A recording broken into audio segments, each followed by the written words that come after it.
de las cosas es que me preguntaba qué cosas deberían tener en cuenta hoy en día los directivos. Especialmente yo tomo de todo lo que tiene que ver con la gestión directiva, no la parte administrativa, no voy a abordar eso, no especialmente en esto del trabajo con los docentes, que a la larga termina siendo, aunque parezca mentira, el más problemático en el ejercicio de la conducción. Porque los papeles hasta pueden ser divertidos. Yo he estado en momentos en los cuales decía, basta, no doy más, no quiero ver más padres ni docentes, me voy a hacer registros. Era, viste, onda laborterapia. Pero el mayor eje problemático tampoco eran tanto, a veces familias, pero menos eran los que menos nos producían problemas como directivos.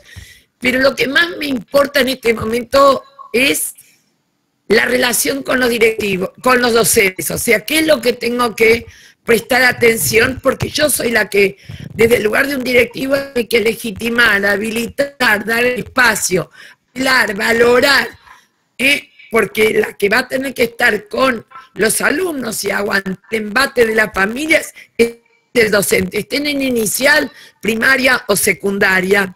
Y entonces, desde ese punto de vista, ¿vieron cuando hablamos de la dimensión de ejercicio de la conducción?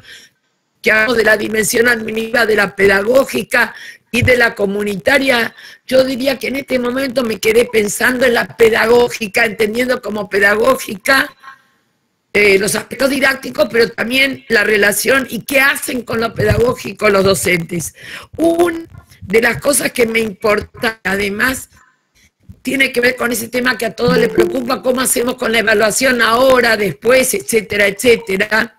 Y de a poco me fui dando cuenta que el mayor problema con la evaluación ahora y cuando es uno, que evidente no que con la evaluación de lo que podríamos llamar aprendizajes escolares.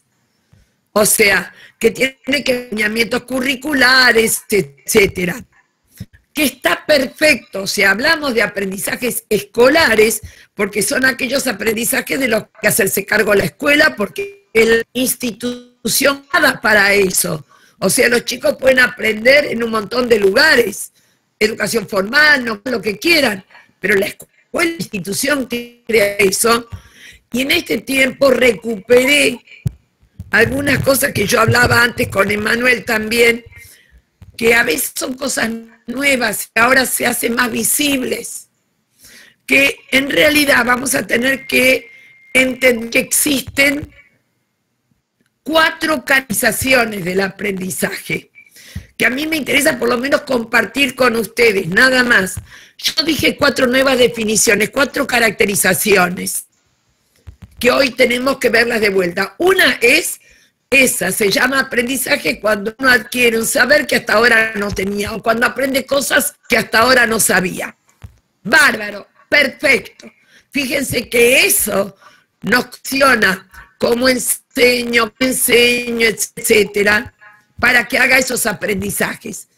Pero hay 3 otras caracterizaciones del aprendizaje que se notan en esta etapa de excepcionalidad más, pero que quizás deberíamos repensar hasta qué punto las recuperamos después e incluso las vemos como ideas. La segunda es de idea de aprendizaje, y ustedes van a estar de acuerdo conmigo. Cuando uno transfiere los saberes que adquirió a nuevas situaciones. Cuando aplica saberes que adquirió a otras situaciones. Chicas, entiendo en todos los niveles, ¿eh? O sea, cuando de repente te cuentan, hoy usé esto, hice esto, y usé para eso las cuentas de multiplicar, qué sé yo, para poder saber cuánta gente quiero invitar a mi cumpleaños y cuánta torta voy a tener que tener cuando se acabe la pandemia. Yo tengo que detectar, rol del educador, no digo el docente, del educador, que eso es aprendizaje. O sea, tiene un nombre en didáctica, se llama transferencia de los aprendizajes. Lo que pasa es que estamos tan metidos todos en general a nivel de esquema en la definición de aprendizaje que solamente definimos el aprendizaje escolar, un saber que hasta ahora no se tenía. en este momento se pone de manifiesto algo que siempre estuvo, además es una de las finalidades de la escuela, no que venga a la escuela que aprenda y que lo que aprende quede la idea es que lo que aprendan le pueda servir para situaciones fuera de la escuela. Pero la lógica escolar es, vos venís a la escuela, yo te enseño los contenidos y después vas a poder entender la realidad y actuar sobre ella. Ahora ya están en la realidad extraescolar. Entonces, cuando entre medio de las conversaciones que tenemos nos cuentan ese tipo de cosas, los docentes y ustedes van a tener que poder registrar y detectar en eso que hiciste, eso que se llama transferencia, ahí aprendizaje. O sea, tenemos que registrar que se llama aprendizaje.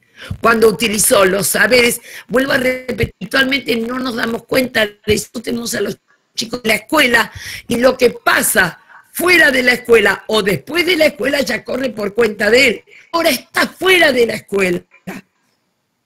Y nosotros tenemos que poder recuperarlo, por lo tanto registrar eso como un aprendizaje es el segundo. El tercero, vamos a hablar también de hay aprendizaje cuando puede poner a alguien, sea alumno o docente, en cuestionamiento, en tela de juicio, saberes que daba por sabidos, saberes que daba por verdades, y se da cuenta que en una de esas no son tan así. O sea, pone en tela de juicio. Yo se río cuando pongo ejemplo de esto porque digo, uno de ellos que me causa gracia es, ¿alguno de ustedes trabaja en secundaria, docentes? Yo, Ruth, Olga. Gracias, Olga. Bien, pero los demás saben lo que es un adolescente. Entonces, para que veamos nosotros cuando uno pone en tela de juicio saberes que da por verdades. Todos hemos aprendido, ¿recuerdan a Piaget? Hemos aprendido las etapas de Piaget. Si ustedes me van a decir a mí que, como dice Piaget, a los 14 años una piba entra en el periodo lógico formal, yo creo que nos sale una carcajada a todos. El adolescente está en periodo lógico formal, no llegan ni a los 20. Si tenés suerte están en el preoperatorio y si no en el sensorio motriz.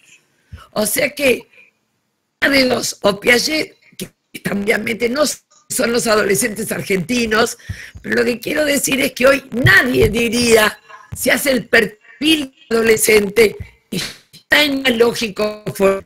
O sea, lo que quiero decir es eso, que lo estoy diciendo entre nosotros, esto es algo que uno tiene que saber. Cuando un chico, de la edad que sea, nos cuenta en estos vínculos que estamos teniendo con ellos, como sea, que se dio cuenta que eso no es tan cierto, si fuese que cuando dijeron que la Tierra no era chata sino redonda, que no era el centro sino etcétera, etcétera. O sea, a lo largo de la historia de la humanidad, puesto en tela de juicio muchísimas cosas. Chicos, poner en tela de juicio saberes lo tenemos ahora cuando es en un montón de lugares, qué sé yo, el tema de si la manada evita que el COVID se difunda o no.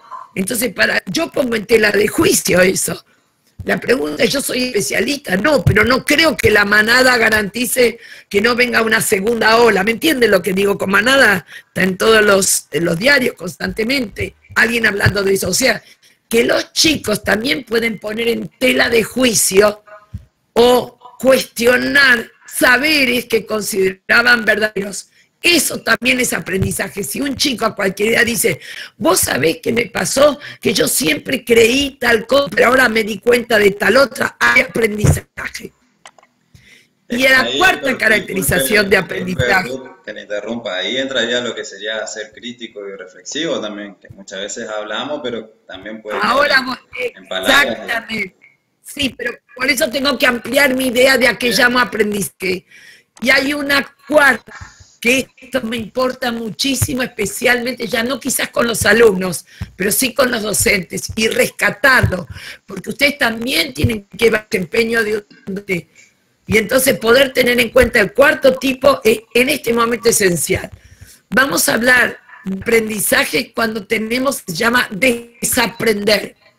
Desaprender es darnos cuenta que un determinado saber entendido como verdadero, está obsoleto, perimido o inadecuado. Registrar eso es un aprendizaje. No sé si me entienden. O sea, fíjense ustedes que ya con esto, no solamente en mi relación con los docentes, sino cuando los docentes vuelvan con los chicos también, estas caracterizaciones más amplias le dan al docente y le quitan un poco ese temor. ¿Y qué pasa con los contenidos escolares? Perdón, cuando yo digo usted me refiero a conceptos, procedimientos, ideas, habilidades, valores, lo que ustedes quieran. O sea, todo lo que hablábamos, con tipos de contenido, lo podemos englobar en algo llamado saberes. Entonces, nosotros cuando ellos vuelvan van a tener que poder recuperar ¿qué? No los contenidos que aprendieron, no las actividades que hicieron o no hicieron, sino qué experiencias y qué vivencias tuvieron. Porque en esas experiencias y en esas vivencias hay aprendizaje. Quizás no aprendizaje escolar, por eso necesito ampliar mi concepto de aprendizaje. Han aprendido esas cosas que es muy difícil de entender, a ser más autónomos, a hacerse cargo de sus decisiones, a tener un pensamiento alternativo, a elaborar un juicio crítico. O sea, hay un montón de cosas que quizás no lo podemos poner fácilmente en el rubro contenidos. Pero estoy desde ese punto de vista legitimando, y esto que digo de menos práctica, más vivencias y experiencias, no es idea mía, lo planteó Paulo Freire. Paulo Freire, que todos hemos llenado la boca de él y que sabemos, los que estamos en escuelas, que muchas de las cosas que plantea Paulo Freire no nos sirven para la escuela. Me refiero a la escuela formal, entre comillas, porque por algo él hablaba de la bancarización, ¿se acuerdan? Entonces mucho se usó las cosas que planteaba Paulo Freire para escuelas rurales, para escuelas para adultos, pero digámosle, nuestra construcción más formal, pero ahora sí nos sirve. Ahora nos sirve para entender que en las vivencias y experiencias que tuvieron hay aprendizajes. Y que no cumplieron con el programa, bueno, las voy a recoger y yo me voy a ocupar como educador, como directivo. Eso es lo que ustedes tienen que apoyar, asesorar a los docentes. Que en ese primer momento donde cuenten vivencias y experiencias, yo voy a tener que detectar qué contenidos curriculares están apareciendo en esa experiencia. ¿Se entiende? Y ahí el docente necesita un directivo que lo habilite, que lo legitime, que le dé espacio para esto. Un directivo que no le pregunte, ¿hiciste el informe? Perdón, justamente en las jornadas tuvimos este look de secundario para justamente reflexionar sobre este hecho inédito que nos atraviesa. Justamente salía este punto que vos decís, que los docentes decían que tenemos que desaprender que por allí muchos de los métodos de enseñanza que estábamos utilizando eran los adecuados para poder, digamos, continuar con el proceso de enseñanza-aprendizaje, justamente el desafío de pensar juntos alternativas en este volver a la presencialidad que uno lo está viendo, que no sabemos cuándo va a ser, después de las vacaciones de julio, ¿no? Pero me parecía interesante como que ya salió del cuerpo docente, no de todos, pero sí de un grupo numeroso, este plan. Yo lo que te quiero decir es que muchas de las cosas que yo voy escribiendo y que voy devolviendo surgen de todos los encuentros que tengo y de las preocupaciones. No es que uno sale del aire. Recuerden que la diferencia más grande que hay entre ustedes y yo es que ustedes están en el campo. Yo estoy reflexionando sobre sus experiencias. O sea, estoy valorizando que existe más de un aprendizaje. No me surgió porque soy una gran teórica ni nada, sino desde este lugar de la reflexión fui retomando lo que iban diciendo y lo armé como un corpus que sirva. Los que son mayores quizás puede ser que recuerden el concepto. La época de los 60 se llamaba praxis.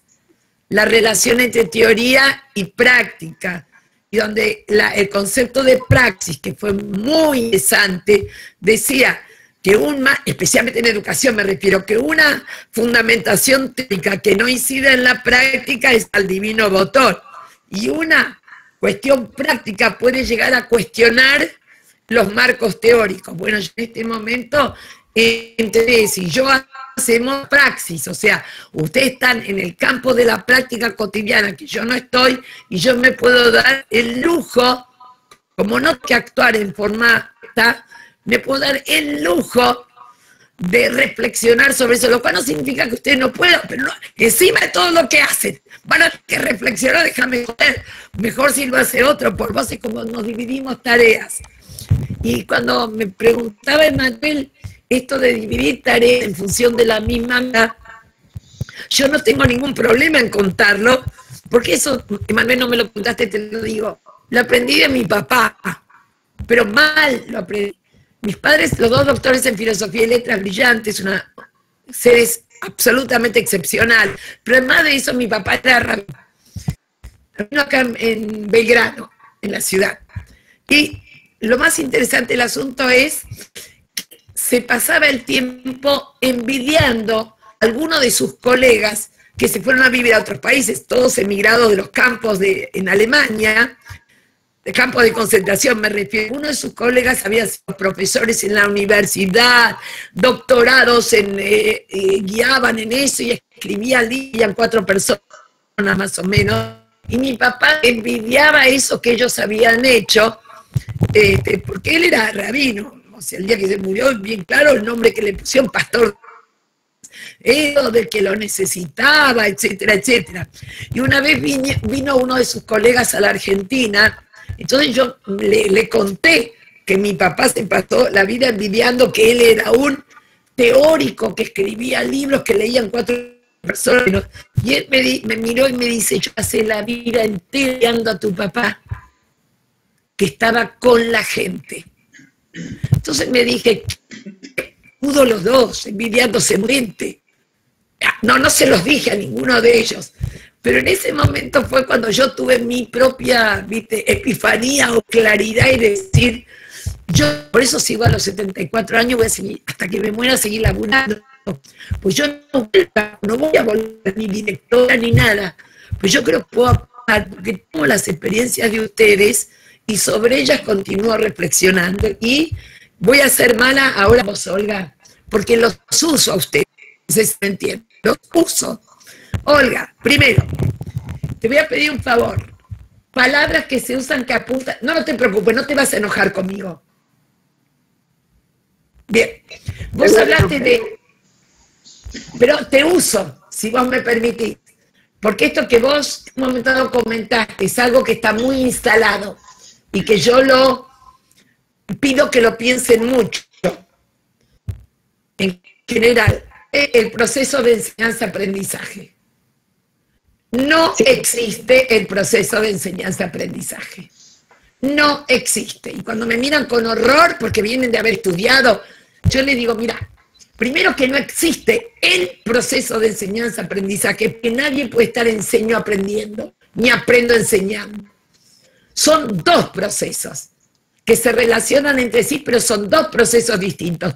Pero esto de hablar del proceso de enseñanza-aprendizaje está tan instalado en nuestra verba pedagógica que hasta incluso ninguno de ustedes lo va a recordar, pero había un tipo llamado Blecher que hablaba del enseñaje, para que quedasen más juntitos todavía. Entonces cuando alguien me dice, pero ¿por qué pones tanto el acento en que no existe el proceso, sino los procesos?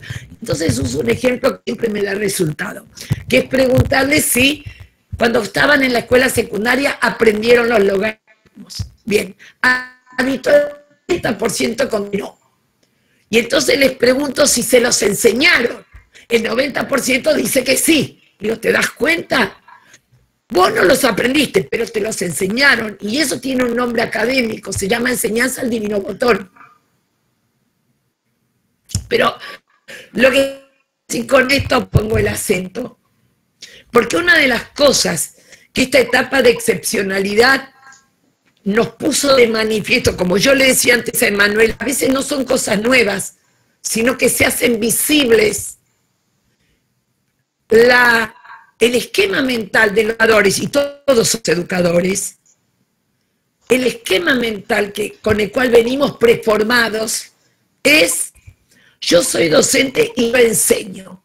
Yo enseño, es obvio que el alumno tiene que aprender, y si no aprende porque él tiene alguna dificultad, tiene alguna discapacidad o un vago. O sea, tenemos bien claro eso y siempre nos hemos llamado incluso a la palabra yo enseño, yo soy enseñante, etc. Y es cierto,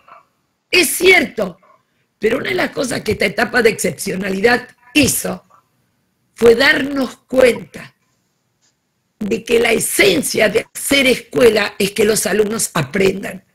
Y no hay educador que no se haya preocupado ahora como nunca, ¿cómo hago para que mi alumno aprenda? Cuando en época de habitualidad, me refiero a que estábamos en la escuela, era una especie de obvio. La pregunta principal del docente es ¿cómo hago para enseñar? Porque si yo enseño bien, el alumno que no aprende, él tiene problemas. Y hoy en día cada vez más se hizo evidente, no estoy jugando con las palabras, creo que se entiende lo que digo, ¿no? Hoy en día se hizo más evidente que lo que más le importa a los educadores, que en realidad para eso existimos, es que los alumnos puedan aprender en primaria, secundaria y superior. O sea, algo que, hablando de las palabras que se usan, he terminado la capacitación de los directivos de Buenos Aires, que formé grupos de capacitadores, y la palabra que se usa siempre es capacitador en el INIET. Hace un par de años no la entendía y ahora la entiende más. Se cambió el término capacitador por el de facilitador de aprendizajes. Y que para solamente un juego de palabras, y ahora en esta época de excepcionalidad, es interesantísimo ver cómo la preocupación del docente no era qué otros modos de enseñar emplear, sino cómo para que el alumno pueda aprender. Por supuesto que tiene que ver, no sé si se entiende, parece un juego de palabras, estoy cambiando el orden, ¿se entiende? En este momento la oración empieza por el aprender, que por supuesto lo voy a lograr preguntándome por los modos de enseñar, pero está más visible, más tangible la necesidad que tenemos de que nuestros alumnos aprendan. Entonces, ¿cuál va a ser la tarea de un directivo? Esto que les estoy diciendo: legitimar, valorizar en los docentes el esfuerzo que están haciendo para habilitar que sus alumnos aprendan. Ni siquiera estoy diciendo que aprende, que esté en proceso de aprendizaje, que muchas veces no puedo encontrarlo en el diseño curricular ordenadito como lo tiene, pero están aprendiendo a ser autónomos, están aprendiendo a tomar decisiones, están aprendiendo a cooperar, a colaborar. Antes los sentábamos en grupos, en un grado, sala o división. Ahora están aprendiendo a colaborar y cooperar en las tareas de la casa. Bueno, yo lo tengo que recuperar, porque no es que trabajen en grupo. La idea es que aprendan qué es la cooperación y la colaboración. Como lo teníamos en la escuela, eso se lo estamos trabajando en grupo. Ahora tenemos en la escuela. ¿Esto significa que la idea de la cooperación y colaboración se pierde? No. Bueno, esto es lo que necesitan de ustedes los docentes, más que nada. Que ustedes valoren, traten de pensar. Tengo una estadística dándome en el aire, que la voy a tener que encontrar donde puedo encontrar bien. Chicos, todos ustedes saben que estamos ahora en julio y que no es posible que en medio año más o menos no tengan una cantidad bastante grande de licencias. Licencias bajaron 0%. Y la pregunta es, ¿y por qué bajaron al 0%? Lo que quiero decir, no estoy hablando de una por maternidad o por enfermedad, sabemos de qué estoy hablando, ¿no? Bien, pero fíjense ustedes que hoy un docente con un engripado, con un resfriado, no hablo de que tenga COVID, hoy no piden licencia. Y no piden licencia excepcionalmente porque no le quieren fallar a sus alumnos. Porque saben que sus alumnos lo necesitan. Mucho más que cuando están en la escuela. O sea, necesitan de un directivo que se los diga, que valore este esfuerzo que están haciendo, que valore la dedicación, que valore el hecho de que están probando y animándose a probar, a ensayar, y que les sale mal y no importa, y vuelven a probar y tienen creatividad y tienen adaptabilidad y la resiliencia, como diciendo, esto no me va a ganar y vamos adelante. O sea, yo me asombro, hoy de vuelta hablé con una de mis nietas, mis chicos todos fueron a la escuela de gestión estatal, les comento. O sea, estoy hablando de docentes de escuela de gestión estatal. Entonces, yo estoy en Belgrano, estas nietas mías viven en Vicente López, se ubica más o menos, ¿no? Digo, entre Villa Ocampo, capital, más o menos. Y me cuenta hoy me trajo, ya le había llevado, el maestro me trajo una tarea, me la trajo a casa. No me pregunten, ahora sí pregunté, tiene como 25 o 30 alumnos, ¿les llevó a todos? Sí. No en el mismo día, pero él decidió, está claro que quizás llevarle a uno le lleva todo horario de trabajo, pero él priorizó verle la cara a los chicos y que los chicos le vean la cara. No tengo idea cómo sacó el permiso, no sé, no lo sé. Está claro, recuerden que estamos en fase 1 acá. Pero quiero decir, ¿qué le voy a preguntar a ese docente? Después le voy a docente que me escriba la planificación con el formato que indica la institución, que haga el informe de avance de aprendizaje como lo exige a la miércoles. O sea, ¿ustedes creen que esos chicos van a olvidar, estoy hablando de chicos de primaria en este caso, van a olvidar que el maestro fue a su casa a llevarle algo? O sea que el tema del vínculo, que es otro de los temas que nos preocupa, y no tiene que ver el vínculo con el querer, sino con el que los alumnos sientan que el docente se preocupa de ellos. Cuando el docente le pregunta, ¿cómo estás?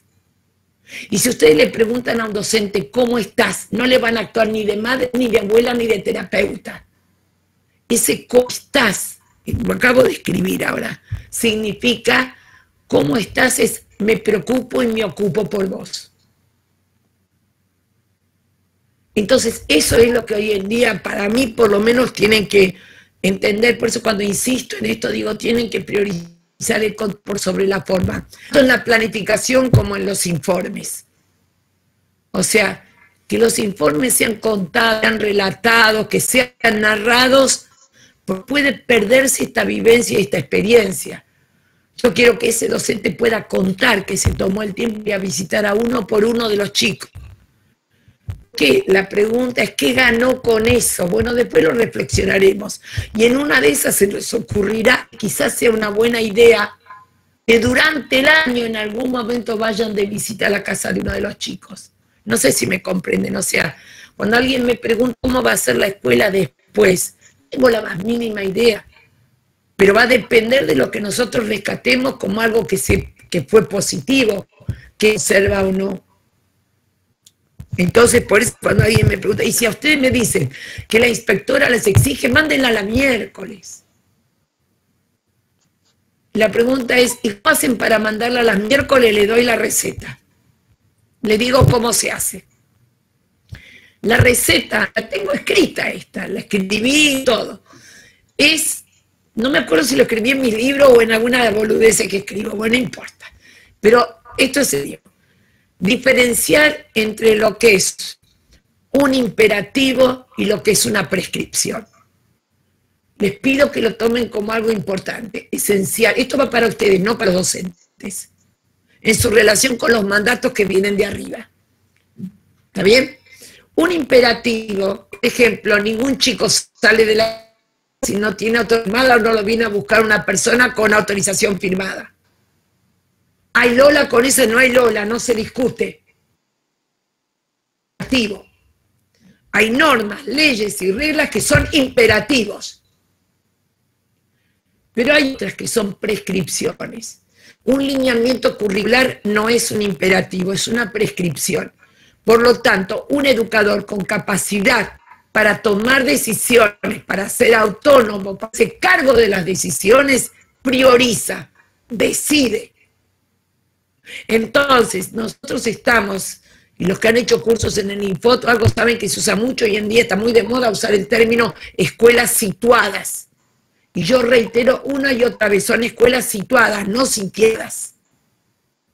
Entonces, por lo tanto, aunque le venga de donde miércoles sea, la normativa 24.125 y la esto, lo otro y lo más allá, ustedes son los que están dirigiendo la escuela y van a tener fundamentos para decir, en escuela y en estas condiciones nosotros priorizamos esto, esto y esto. No lo digo en broma, lo digo muy en serio, porque esto lo he hablado hasta con el ministro. ¿Y cuántos? Diciéndoles, por favor, en algún lado tiene que quedar explicitado, o sea, yo estoy de acuerdo con que se hagan prescripciones, pero estoy de acuerdo también que las personas, de acuerdo al rol que ocupan, tienen el derecho fundamental, conociendo, o sea, ustedes conocen su escuela, el docente con su grupo, entonces, por lo tanto, hay una profesionalidad que no es a tomar decisiones en el momento. O sea, en medicina, perdón, en justicia se llama interpretar las leyes. O que nosotros no podemos interpretar las prescripciones de acuerdo a la situación en la cual estamos. Sí. Y del mismo, bueno, podremos poner a discutir, tendremos reuniones con inspección, con lo que sea, lo podremos discutir. Pero hay una cuestión que ustedes tienen un saber que yo no lo tengo y que no lo tiene poco rígidamente un inspector. Ustedes tienen el saber institucional de su propia institución. Del mismo modo que pueden discutir con usted que tiene el saber de su grupo. Aunque ustedes entren 20 veces a ver ese grupo, nunca van a tener la misma visión del grupo que tiene el docente a cargo. Entonces, profesionalidad de un doctor, esta posibilidad de tener lo que podríamos llamar una autonomía responsable, tiene reconocida. Y vuelvo a repetir, digo, ni que no se planifique, ni que no se hagan informes. Yo creo que hay que planificar. Lo que estoy es priorizar los formatos. Yo creo, y la palabra informe tiene dos acepciones. La palabra informe es que, por ejemplo, Emanuel, que ahora está escuchando de todo, estoy hablando con directivos, después va y les cuenta a sus colegas de la escuela, no sabe lo que dijo la directora y lo que le contesté. ¿Qué está haciendo? Le está informando, o sea, le está contando, le está relatando, le está narrando. ¿Se entiende? Pero la palabra informe tiene la otra parte llamada forma. Entonces, lo que yo digo hoy que tenemos que hacer desde el lugar del directivo es lograr que los docentes perciban la enorme importancia que tiene, que registren, que narren, que cuenten estas vivencias y experiencias. Que no tenga un formato rígido, me cacho en 10 en los formatos, pero ojo que estoy a favor de los formatos. Recuerden que yo trabajé y hoy en día estoy a cargo y escribo libros para directivos y estoy elaborando la carrera de formación directiva. O sea que no entro en duda de todo eso. Pero si estamos en etapa de excepcionalidad, no nos dejemos llevar por la rigidez de los formatos, cuando ninguno de los docentes a nuestro cargo trabaja nada más que 4 o 6 horas. Trabajan 8 horas, 10 horas, 12 horas. Y si encima yo le voy a agregar la imposición de determinado formato, entonces la verdad que se sienten presionados de arriba, del costado y de adentro.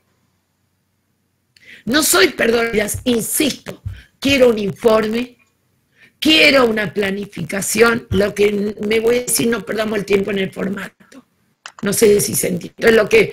Ahí es donde un docente va a sentir que tiene un directivo que lo cuida no es el CEFER, que lo cuida y se preocupa, que también puede tomar decisiones que priorizan un aspecto sobre otros.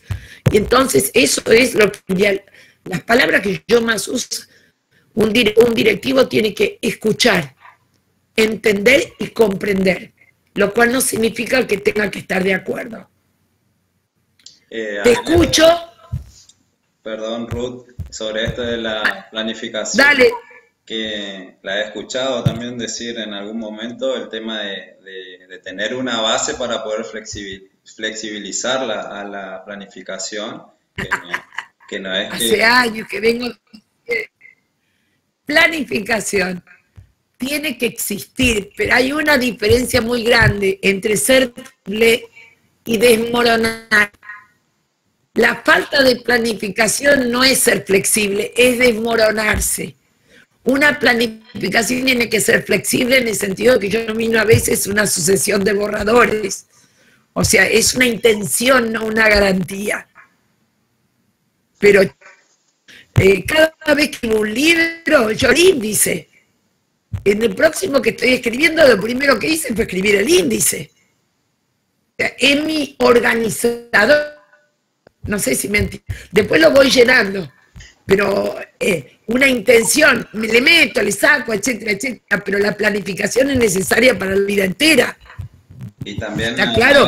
Cuando de construir esos códigos en las instituciones, digamos, que también es importante, ¿no? Yo te voy a decir algo, Emanuel. ¿Sabés cuándo empecé a pensar en esto de la necesidad de la flexibilización? Tenía que ver con algo que tampoco vas a saber de qué hablo, pero las chicas sí. Existía un libro de cocina, yo no sé cocinar, por algo me casé tantas veces, y el último de mis maridos era... Así que el otro día quería, no sé, me mandaron, ¿cómo se llama? Comida china, mi hijo, de mandarme el arroz, entonces tuve que preguntarle a alguna de mis otras hijas, che, ¿cómo se hace el arroz? ¿Cuánto se pone? ¿Cuánto tiempo? No tengo idea, no sé cocinar, ¿está claro? Bueno, pero aparte de eso, algunos de ustedes recuerdan que existía un libro de recetas, ¿sí? Que era el de la doña Petrona C. de Gandulfo. ¿Le suena por lo menos doña Petrona? Bien, una de las características más interesantes es que para hacer una receta de doña Petrona, si ya te decía 105 mililitros de tal cosa, era eso. O sea, era taca, taca, taca, taca, taca, taca, o no lo hagas. Después de eso, hoy en día, cuando empezaron a existir otros programas de cocina, qué sé yo, no me acuerdo de quiénes, me resultó muy interesante porque en lugar de decir, póngale 100 gramos de no sé qué, o de centilitros, de sustancia líquida, lo cual significaba que si vos no tenías en tu casa jugo de naranja, le podías poner jugo de mandarina o jugo de... O sea, que pasó a tener mayor plataforma de fundamento, ¿se entiende lo que quiero decir? En lugar de ser algo rígido como en las primeras recetas. Y si ustedes se fijan, hoy en día se trabaja de esa manera. Te dicen, necesitas sustancia líquida, sustancia grasa, etcétera, etcétera. Y con sustancia grasa o tenés manteca, o tenés margarina, o tenés grasa de cerdo. Lo que quiero decir con esto es, el ejemplo es estúpido, pero tiene que ver con esto de la flexibilización, no es desmoronarse. Y yo lo que diría es que tenemos que repetir, a mí me cuesta mucho trabajo, hay otra cosa que me cuesta trabajo que puedan lograr entender. El mandato interno de la planificación, trabajo de los educadores, es, la primera gran alarido es, ¿qué actividades? El segundo alarido de desesperación es, ¿qué contenidos? El tercer alarido de desesperación es, ¿cómo evalúo? El que nunca aparece como alarido son los objetivos, expectativas de logro, metas, capacidades, competencias. O sea, el por qué y el para qué. La pregunta, ¿qué persona quiero ayudar a formar? Si esa pregunta no está instalada, el resto es un mecanismo. Entonces, en este momento, me aparece como con mucha fuerza y digo, yo lo que quiero en esto de excepcionalidad y recogiendo los 3 meses que estuvimos, o los que puedan seguir, es, quiero ayudar a formar, no digo formar porque Philippe Merier nos enseñó muy bien que no formamos, contribuimos a la formación. ¿Está claro? Y si lean algunos textos de él, uno llamado Frankenstein, es muy interesante. Vale leerlo. Lo que quiero decir con esto es que de alguna manera, hoy en día, nos dimos cuenta que lo que priorizamos, y esto es lo que hay que rescatar, de inicial a superior, todos, un individuo que tenga espíritu crítico, capacidad de análisis, pensamiento alternativo, capacidad de posturas divergentes. O sea, hoy en día, esto nos resulta lo más importante, tener inicial, primaria o secundaria, que pueda buscar información pertinente, que pueda, y de todo, pero tiene que ver con lo cognitivo, que pueda elaborar estrategias cognitivas para resolver situaciones. ¿Desde cuándo? Desde jardín. Hablamos que establección entre medios y fines. ¿Qué necesitas para eso? Eso es desarrollo de estrategias cognitivas. No es la secundaria. Entonces, eso hoy en día es importantísimo, siempre lo fue, pero ahora adquiere una prioridad. Y la otra es la que tiene que ver con lo socioafectivo, vincular, con lo ético-ideológico, con el sistema de valores que queremos hoy en día. Un individuo, persona que pueda trabajar en forma cooperativa y colaborativa y que sea algo que se llama una sociedad de cuidado. Vos me cuidás a mí y yo me cuido a mí mismo. ¿Y por qué insisto en esto? Porque si ustedes le preguntan a cualquiera por qué usa tapabocas, a nivel de lo mental, en el 80% está para no enfermarme, darme, para la mano. Tapabocas también es cuidar al otro. O sea, la idea de que yo tengo que cuidar al otro, traten de decirme si alguna vez fue tan evidente como ahora. No. Entonces, esto es la sociedad que queremos. Y todo esto conjuntamente se tiene algo llamado construcción de ciudadanía. Construcción de ciudadanía porque nosotros somos ciudadanos en tanto y en cuanto formamos parte de una sociedad. Y la pregunta es qué tipo de Estado queremos y qué ciudadano queremos. Alguien que tenga pensamiento crítico, que pueda debatir, que acepte la diversidad y la divergencia, que pueda manejarse, pueda elaborar estrategias cognitivas, que sienta curiosidad y desafío por lo que hay alrededor, que además que sea solidario, que pueda cuidar al otro. Bueno, chicos, eso siempre estuvo. Es función nuestra en este momento rescatarlo desde el lugar de los directivos y desde el lugar de que los docentes también se den cuenta de eso. Eso es un lugar directivo hoy en día. ¿Se entiende? Y la otra cosa que yo discuto bastante es y pronto termino porque se nos va el MIT. Otra de las cosas que dan mucho es que podamos llegar a entender con toda claridad que esos chicos, cuando hablamos de continuidad pedagógica, que la continuidad pedagógica no radica en adquirir los contenidos curriculares demarcados en el lineamiento curricular correspondiente, sino que la continuidad pedagógica hoy en día está plantada en la retención. O sea, los chicos sientan que hay un docente que se preocupa por ellos, que esos chicos sientan que aunque no está aprendiendo la grilla número 4, profesor que se da cuenta que están aprendiendo a ser cuidadosos del otro, que están aprendiendo a tomar decisiones, a hacer cargo de las decisiones, que están aprendiendo a organizar sus espacios y sus tiempos. O sea, eso es lo que tenés, esa es la continuidad pedagógica. Los contenidos, y bueno, nadie va a perder el año. Nadie lo va a perder. O sea, ganamos si uno se pone a pensar, dígate, en Santa Fe, aun cuando podamos hablar de otra parte del mundo, ¿cuándo algún año recuerdan haber celebrado el 25 de mayo como este año? El mundo cantando más que nunca. Después te moría porque 25 de mayo y los padres no venían. Ahora si pudiesen estaban ahí juntos, madres, abuelos, tías y qué sé yo cuánto. Y ni te digo cuando venga el 9 de julio, está todo ya desesperado. Pero no solamente por cumplir con el 9 de julio, No sé si me entienden. Más allá. O sea, yo no estoy hablando que agradezco nada a la cuarentena, estoy podrida. Pero lo que quiero decir es, más vale que hablemos de lo diferente y no de lo malo o lo bueno. Pongan el acento en lo diferente. ¿Se entiende? Y cuando hablen con los docentes, ¿qué percibieron como diferente? No hablen de malo o bueno. Y de lo diferente que creen que vale la pena conservar. ¿Se entiende?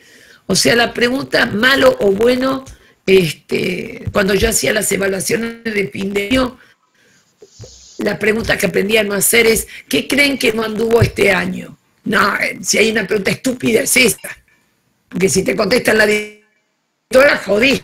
En cambio, preguntarles, ¿qué de todo lo que pasó este año querrían conservar y qué querrían modificar? Apunta a la construcción y no a la destrucción. ¿Se entiende? Y nosotros como directivos tenemos que apuntar a construir. Yo creo que, no sé, ¿me quieren preguntar algo? Bien, Ruth, no sé, las compañeras, vamos a llamarle de ese modo, directoras, ¿no? Que fue quizás donde más se dirigió Ruth en este entonces. Si quieren consultarle algo a Ruth. Yo voy a contar un cuentito. Yo cuento un cuentito antes de ir. Sí, genial. Simplemente, digamos, muy clara, Ruth, y obviamente que cada palabra tuya significa situada por ahí en la charla que tenemos con cada uno de los docentes, en esto que hablabas de entender, de comprender su visión, pero que no quiere decir que uno pueda estar de acuerdo si por allí no es la prioridad del alumno y mantener el tema de como salió también en esta jornada, no solamente mantener el vínculo pedagógico, sino el vínculo afectivo, que es el que nos importa. Así que un placer siempre escucharte. Bien, entonces les leo un cuento, está bien, y después me voy. Va, va para ustedes niñas, a ustedes pequeñas niñas. Se llama Crecer. Todos nos decían que no iba a ser fácil, pero nadie dijo que sería tan difícil. Esto de crecer es una revolución interna, es un constante cambio de planes, es una necesidad de ser distinto sin dejar de ser uno mismo. A veces no tenemos las armas necesarias y generalmente debemos conseguirlas durante la batalla. Nadie nos dijo que podíamos sentir angustia, amor, dolor, odio, esperanza y desesperanza en el mismo instante.